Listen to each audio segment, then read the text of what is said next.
Hello there, Sarah from 17 once again, introducing you to my Metal Gear Solid 2 European Extreme Difficulty video walkthrough. This is the Fortune Battle, and what you're seeing right now is the strategy to try and stay alive. So, if you put the box on, and my technique for this is to push the analog towards the screen. You'll notice how the box is slightly tilted as I run, and you just run back and forth between these two areas. There is a trick to this, and I do mess this up. And what happens is, when you change your direction, you need to make sure you're doing it in the seconds between shots, because if she gets a shot off as you're turning, you'll dwell too long in that area and she'll hit you. And she'll kill you in about 2 shots if you're lucky on this difficulty. You cannot hide behind a box and pray. You have to move on or she'll kill you. She destroys everything too quickly.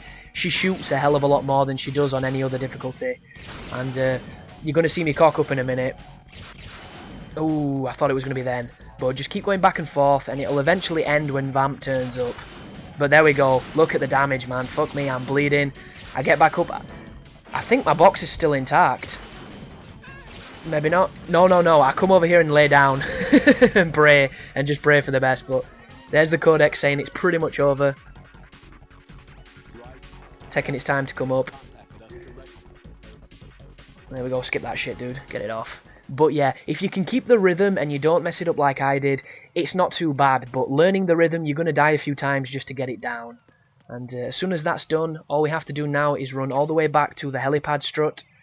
And do not rush through this roof area callously, because as you can see, there's some really cheesy aspects of this game, and that right there is one of them.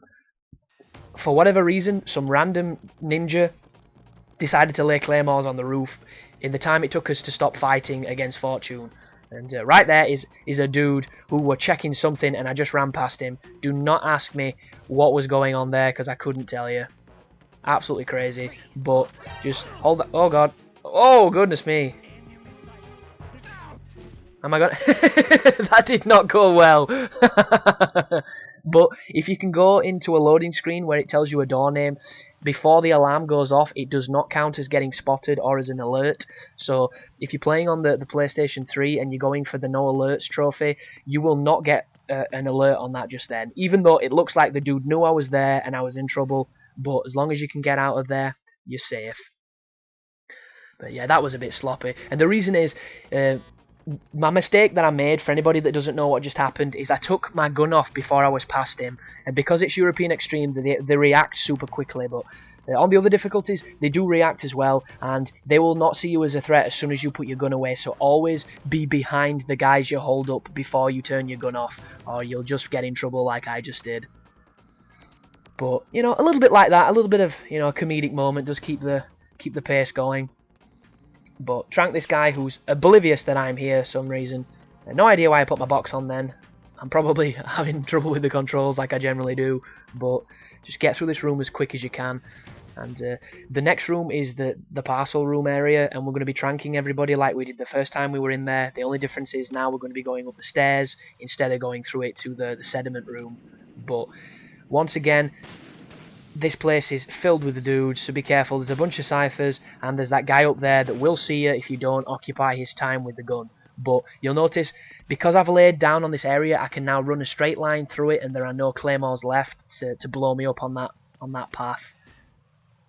So go into the parcel room, and get ready to do some tranking. And you might be wondering that it looks like I'm really good at doing things like this, but as soon as you do this a couple of times, this room, for instance, this partner taking dudes out, it gets a lot easier because you know where people are.